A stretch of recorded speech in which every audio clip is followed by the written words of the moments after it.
接下来我们要持续的关心到的是，本来是中日之间的政治外交的这一场对撞哦，现在也加入了许多国家，让情势变得战情非常的诡谲。俄罗斯可能加入在当中，那么包括了美国跟北韩是否也可能加入在这当中，让整个冲突持续的扩大呢？今天我们会持续的来做关心。好，我们先来看到哦，这个接下来的火线话题，我们会请来宾帮我们特别做解答的，因为这个时候俄罗斯也正式的表态了，他跟中国大陆可以说是战略对表，要一起来共同对抗日本。尤其他们用这个日本你这个军国主义九头蛇来怒轰东京，你一直想要把你的军国主义给扩大。现在来看到说西太平洋会不会接下来变成两大势力的对撞，包括了中国大陆、俄罗斯加上这个北韩对上美日台的大对决吗？今天会来做第一点的关心。第二点，我们也会来关心到的是，刚刚讲说俄罗斯要加入嘛，那一边呢，这个对抗日本的话，中国大陆会不会从西南诸岛这边来做对抗？那俄罗斯则是从千岛。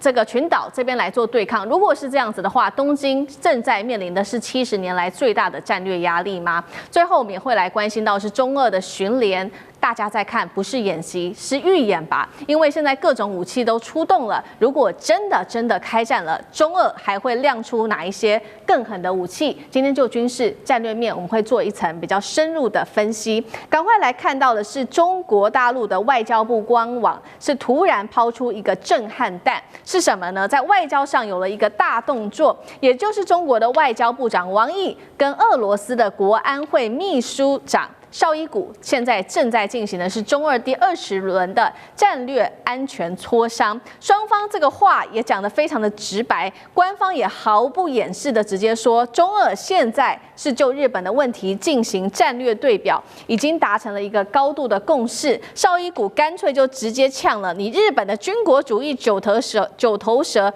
已经再次的抬头了，俄罗斯跟大陆我们在斩断你的头颅方面已经累积了足够的经验，这话说得非常的凶狠。节目一开始要请教杨老师怎么看了？现在中俄放狠话了，日本会完蛋吗？高市他说他要介入在台海，那俄罗斯也表态了，他会跟日本一起来做对抗。如果我们把战情再扩大去预想，包括了北韩、美国也加入的话，未来在西太平洋地区会不会变成两股势力的对撞，也就是中俄朝对上美日台？杨老师怎么解读？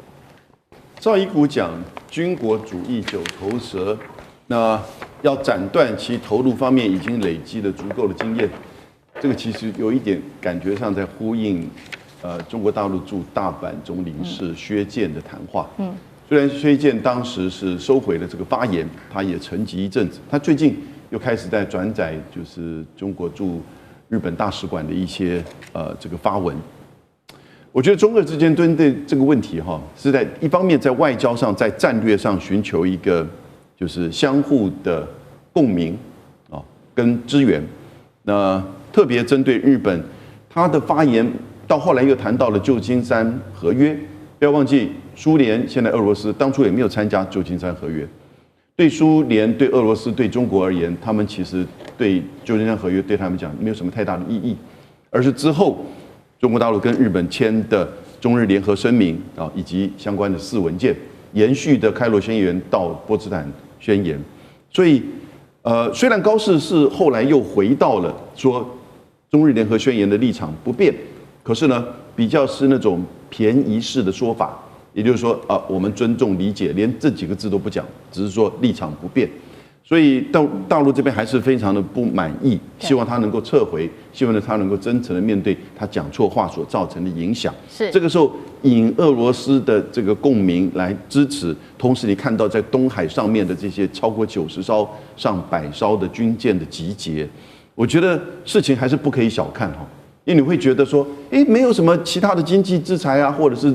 外交的升级所以大概军事行动不会发生吧。真正的军事行动往往都不会有先前的所谓的外交经济的这种警告，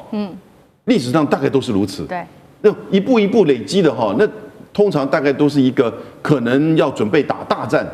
那但是如果他只是预计的是一种警告性的或者一种制裁性的，那其实他不会做这些相关的这个作为。但是呢，在外交上寻求这个相互的这个支持哈，我觉得在这一次刚好，因为他们又是第20轮的战略安全对话，在这个之前，他还跟外交部长拉夫罗夫也都谈过，而拉夫罗夫对日本的谴责，哇，那简直是比中国大陆外交部还要更深刻。所以在这个问题上，接下来不要忘记中日联合海上演习，过去曾经绕日本一圈呐。那接下来会怎么做？我们就这个大概看，因为这一阵子刚好海上密集比较多的这个演习，明年的春天的演习也会持续。但需要等到明年吗？我觉得现在大家其实这个准备上、态度上都是比较紧绷的。好，所以接下来中二，我们看完他的态度之后，有没有可能就是针对于中二，有没有可能针对日本做一个南北夹击来做进攻？包括也就是中国从刚刚说的嘛，西南诸岛，那俄罗斯则是从千岛群岛往北海道推进。等一下请张将军来带我们看。我们先来持续看到说，中俄这一次其实真的是站在一起，而且他们也一起发出了通稿。通稿里面讲得很清楚，有一些细节，包括3点。第一个，他们说要捍卫2战的胜利成果；第2点又说了要反击殖民侵略的翻案；最后，当然了，刚刚提到的，他们要抵制日本军国主义卷土重来。我们也来稍微回顾一下当时2战的时候，俄罗斯在日本投降前他的这个路径是怎么做的？他当时其实从这个北部进军在库页岛，还有千岛群岛，逐渐的在往这个北海道方向做进攻，最后是拿下了包括了库页岛跟北方4岛。那近年其实中俄的动作也非常的多，积极的在对马海峡，还包括了在日本海跟中国海峡进行这种联合海空战略巡航，所以这一次他们的动作才会特别的备受关注。有没有可能南北一起夹击日本？张将军怎么解读？我认为很多事情要看这个战略的迹象。我认为现在所实施的是战略施压，因为有一个特别的因素，就是在1960年签订的美日安保。现在美国在日本驻军54000人，算是美国在海外驻军目前数目最多的。当然，它这个驻军的数目也会机动调整，而且会有一艘航空母舰常态性的进驻在日本的横须贺军港，所以这方面有美国的因素在这边。那现在来看的话，中国大陆会对日本的施压，我认为先从战略施压、极限施压着手。那这会有3步走，3个手段。第一个，海空联合演习，海上大兵力、军舰，然后甚至有空中。那这种海空联演完毕之后如果强度要增加的话，变成火力演习，做实弹射击，舰对空的飞弹或空对舰的飞弹、反舰飞弹，大家来说实施，有没有这种可能？我认为就是海空联演，这是第一个步骤。第二个步骤，中国的这个远海编队它会通过战略水道，那个战略水道包含宫古水道，还有对马海峡，也是战略水道，还有北边的军青海峡，这也是战略水道，还有北边的中古海峡，这也是战略水道。它会这个远洋编队通过战略水道，这个什么向日本施压，也是，然后同时3个水道同时穿越。这个强度增加了，3个水道都有中共的军舰，这个打击群穿越，这个就是战略施压。我认为这是第2步骤。第3个，我认为他会派一个排级的兵力、小兵力上钓鱼台，直接上钓鱼，因为钓鱼台主岛只有3.16平方公里，都是那个岩石，没有办法。但是这个蓝小岛跟北小岛，尤其是蓝小岛，它的拳头山跟拇指山之间，那块平地可以有一个排的兵力可以进驻那个地方，连级就太多了，是这个样，那就进驻到上岛了。对，我的兵力进驻就是一个排级兵力上去，看日本那个人怎么样。这个我认为这3步走就会对日本做个测试，这个就是战略的极限的施压。但是如果是这个中国大陆又跟俄罗斯对日本这边动手的话，我认为要从两个方面来着手。第一个，中国大陆负责封控西南诸岛，因为西南诸岛从安美大岛、这个冲绳现在我们叫琉球，还有包括的这个八重山列岛你包含蛇环岛、包含与那国岛这些，那这些中国大陆我们讲的封控，所以因为它靠海空运补网跟你封控在那边，因为这个不属于日本的领土，中国可以这么讲，因为在2次大战的这个波茨坦宣言按照开罗宣言跟波茨坦公告日本只限于北洲4国、9州、北海道这4个大岛而已。这个西南诸岛不是他的，那中国大陆会做这个迹象就要来了，我们就要升温了。那第二个呢，那个才会最后一个才会对4大岛，就是刚刚讲的本州4国、9州北海道实施军事行动。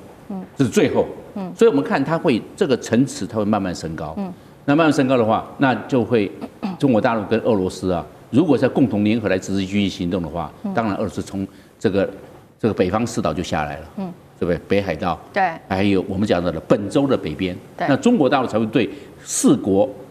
9州，还有本州，因为本州最大的南边，大概就是这样。所以我们来看呢，它会这几步走会慢慢升高。那目前的话，只是一个海空联演的施压，还没有看大作战的集群穿越重要的战略水道，还没有。所以我们来看这些迹象来看的话。中国大陆会不会一步一步走？这是一个检查卡，是一个步骤。那按照这个步骤走，就知道它的升温的程度到什么样的指标。但是就我这个短期来看的话，他们目前会在演习阶段来做测试，日本会不会改弦易辙？高市早苗对他的所讲出来的话，会不会做一个政治上的调整？对，我认为中国大陆会观其言，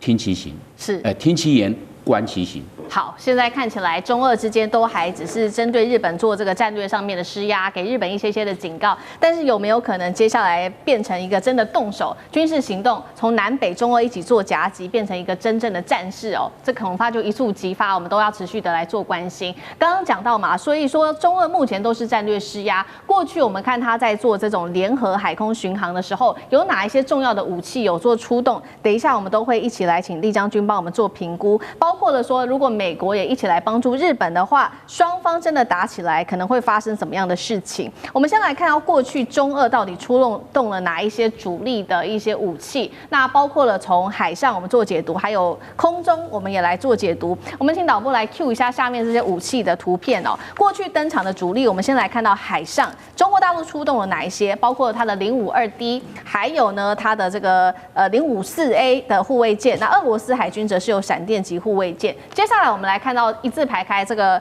再来是空军哦。好，第一排的第一个的最后一个图是轰6，这个是来自于大陆的空军，总共3款轰6，还有歼16跟它的空警500。好，接下来最后图片的最后尾端的2款武器，则是图95NS 跟速35S，这是来自于俄罗斯的空军的战力。整体来看，中俄过去的联合巡航的阵容会成为未来真的进攻日本的主力吗？现在如果来一起跟美日做对抗，包括美国它出动它的 F-35跟它的航母，中俄可能会派出哪一些更强悍的武器吗？厉将军又怎么解读？高市早苗确实是误判形势。他误判哪一件事情呢？他不晓得说俄罗斯会跟中国会联手起来，因为中俄之间并没有签订任何军事同盟的相关的合约。那俄罗斯跟乌克兰仗打那么久，中国来讲也仅止于说是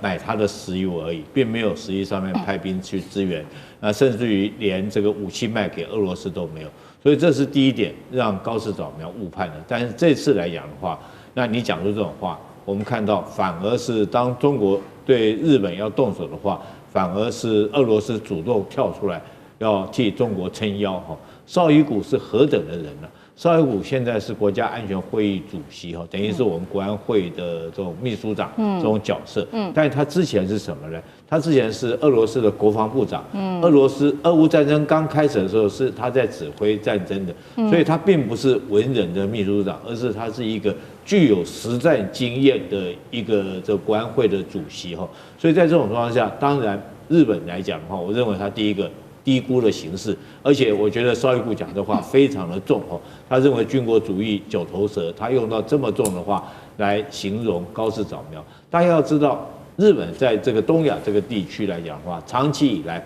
他跟周边的国家都相处的不好，都有曾经发生过战争，包括日俄战争，对不对？跟这个朝鲜来讲，他也占领了朝鲜，把朝鲜当殖民地。那跟中国更不用讲，中日战争大家更是了解。所以日本你在这个地区周边的邻居你又搬不走，那你又在这边用这种叫嚣的言语要挑衅这周边的国家，难怪俄罗斯中国来讲都认为你是军国主义复辟。当这个标签贴在你高市早苗头上来讲的话，我觉得你是很难贴下来的。第二个，我认为高市早苗误判形势，他一直认为说是中俄两国还是停留在公元2000年以前的陆权国家的时代，那确实是如此。以前中俄两国大概都是大陆军主义，但是中国最近从2000年以后，我们听到的是所有军舰像下饺子般的速度成军哈。那我们刚刚看到你列了这些表，包括052驱逐舰，甚至还有055、054，然后福建号075、076，数都数不完了。还有潜舰部分094、095、096哈等等039，等于潜舰也都是陆陆续续的成军。那中国已经很明显的从一个单纯的陆权国家，已经摇身一变，进步到能够有远程作战的海空权的实力。那在这种状况之下，我觉得日本你还敢在这个地方挑衅，是很明显的高估自己的能力。然后有一句话叫做自不量力。如果说如果说真的是中日两国开战，我认为俄罗斯来讲，他倒不见得会对他发生夹击，但是他会拘束到日本的动作，让日本不敢动作，然后让中国可以放开手来这个武统台湾，这是我们最担心的事。好，谢谢将军。那我们休息一下，马上回来。地缘政治、美中之争、战略价值、强权崛起、小国生存，